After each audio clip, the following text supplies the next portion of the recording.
بسم اللہ الرحمن الرحیم۔ السلام علیکم ورحمۃ اللہ وبرکاتہ۔ معزز سامعین، آج کی اس ویڈیو میں ہم آپ کو بتائیں گے سلطان محمود غزنوی نے سومنات کے مندر پر کیسے حملہ کیا اور ہندوستان کیسے فتح کیا۔ سلطان محمود غزنوی 971 کو غزنی میں پیدا ہوئے۔ آپ نے 33 سال تک افغانستان پر حکومت کی۔ سلطان محمود غزنوی اسلامی تاریخ کے بہت بڑے جنگجو تھے۔ آپ نے لاتعداد جنگیں لڑی اور ہمیشہ فتح یاب ہوئے۔ سلطان محمود غزنوی کو ہندوستان میں بت شکن کے نام سے جانا جاتا تھا، کیونکہ آپ جہاں جاتے حضور نبی کریم صلی اللہ علیہ وسلم کے سنت کے مطابق بت توڑتے چلے جاتے۔ جب ہندوستان کے راجاؤں کی عیاشی کی خبر آپ تک پہنچی تو آپ نے ارادہ کر لیا کہ اس بت پرست دھرتی پر پرچم اسلام ہی لہرائے گا۔ اجتماع نماز فجر ادا کی گئی اور خدا کی مدد سے ایک عظیم لشکر فتح ہند کے لیے نکل پڑا۔ ادھر ہندوستان کے پنڈتوں نے محمود غزنوی سے نپٹنے کے لیے سومنات کے مندر کو اپنا مرکز بنا لیا۔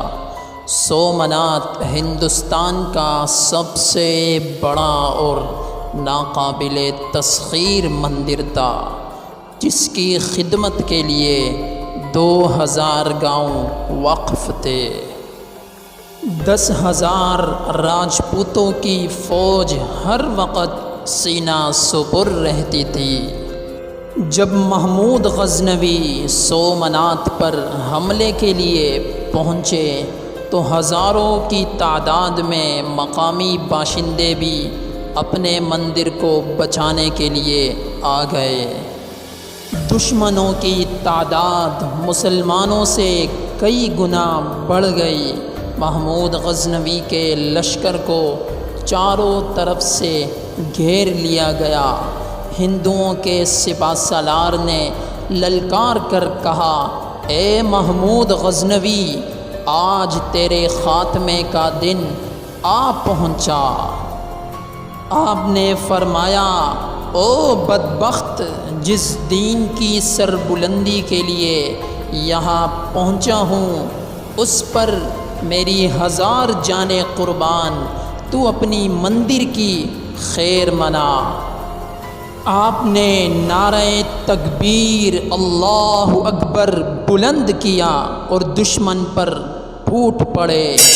اللہ کی مدد سے آپ کی تلوار بجلی بن کر لپکنے لگا۔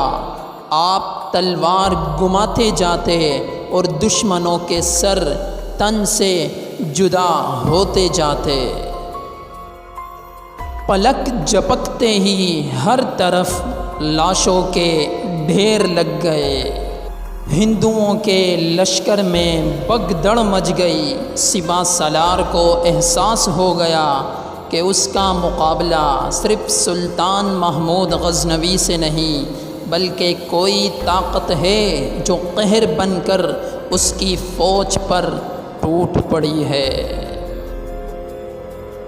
وہ جان بچا کر میدان جنگ سے باغ کھڑا ہوا اور اس ذلت کے بدولت اس نے آگ میں کود کر خودکشی کر لی۔ سومنات پر اسلام کا پرچم لہرانے لگا۔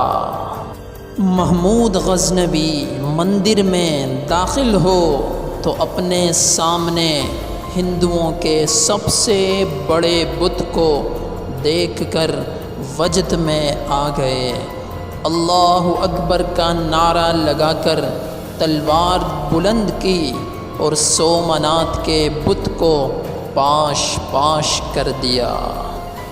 پورے ہندوستان پر مسلمانوں کا قبضہ ہو گیا، جو تقریباً 1000 سال تک قائم رہا۔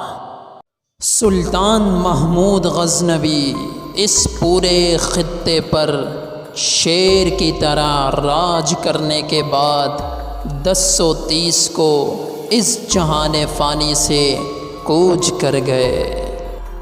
دنیا میں جب بھی بہادری کا تذکرہ ہوگا، سلطان محمود غزنوی کا نام ذہنوں میں گونجتا رہے گا۔